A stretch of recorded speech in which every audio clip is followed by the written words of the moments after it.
Hello, my fellow scientists. It's Miss Ha. And you might have noticed that the seasons are changing.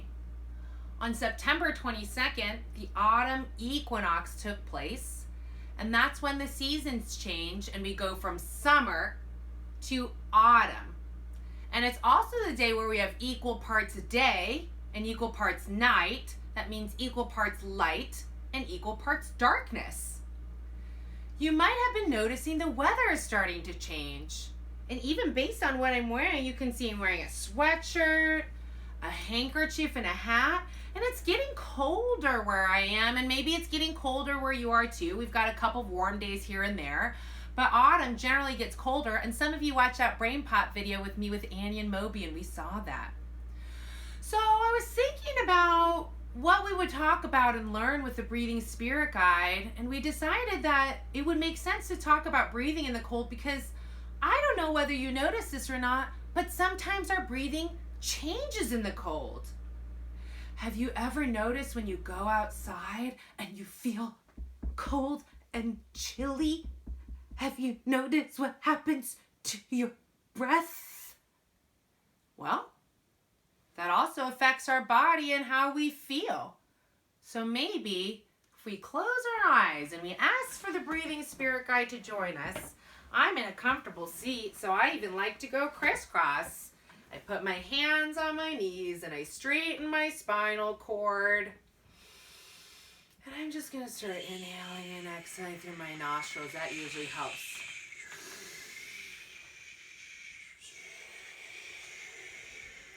I hear someone. I feel. Oh, hello, Miss Ha. Hello, children. How are you doing today? Well, I was just talking to the kids about the seasons changing. And we acknowledged that it's starting to get colder. So I thought it might be important to learn from you about breathing in the cold. What a great idea, Miss Ha. Yes, it is getting colder, and that certainly does affect our breath. Absolutely. What a good concept to discuss today. Well, do you think that you can guide us in some breathing? And maybe while we're closing our eyes, you'll teach us something new about our bodies and about the environment around us. Oh, that would be so wonderful. Well, first, in order to learn, we have to get into the right mind state. That means that we prep our mind and our brain for learning and understanding. And in order to best do that, it's good to be calm and relaxed and maybe even smiling. Oh, that's nice. Okay, so we can start by putting our left hand on our belly and our right hand on our chest. Very nice. And let's just take 3 breaths in through our nose and out of our mouth. And if you even want to make a sound like a sigh or any kind of noise on the exhale, you can do that. Very nice. Inhale deeply through the nose. Exhale, let it all go. And one more. Inhale deeply and exhale, let it all go. Very nice. Now let's close the mouth and just breathe out of the nose. Now, of course, if your nose is stuffed up or you're feeling a little sick, of course you can breathe through your mouth. But it's usually better if you can breathe through your nose. So just take nice, slow, deep inhalations through your nose and nice, deep, slow exhalations out of your nose. Now, even though you're breathing slowly, you can still breathe deeply. So even though the breath is slow, it gets down to your left hand, which is on your belly. Very nice. Now, with breathing in the cold, one of the things that happens when the cold hits our skin is it tells our brain, uh-oh, we're in a stressful environment.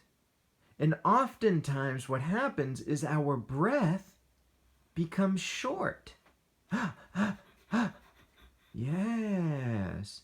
Well, what happens there is we're not fully able to exhale. But when we're in the cold and we can exhale nice and smoothly and nice and slowly, we tell our brain that, no, this environment isn't as stressful as we first thought. We have all the tools to deal with it. And when you breathe slowly, your body calms. And it makes the cold easier. It makes it more likable.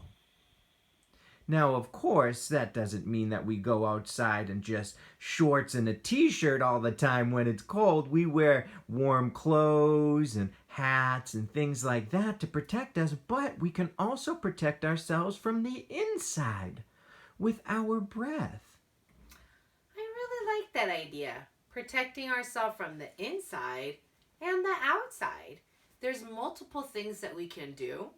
And sometimes I find myself without the right clothing, so I know that I can do something to help myself feel better.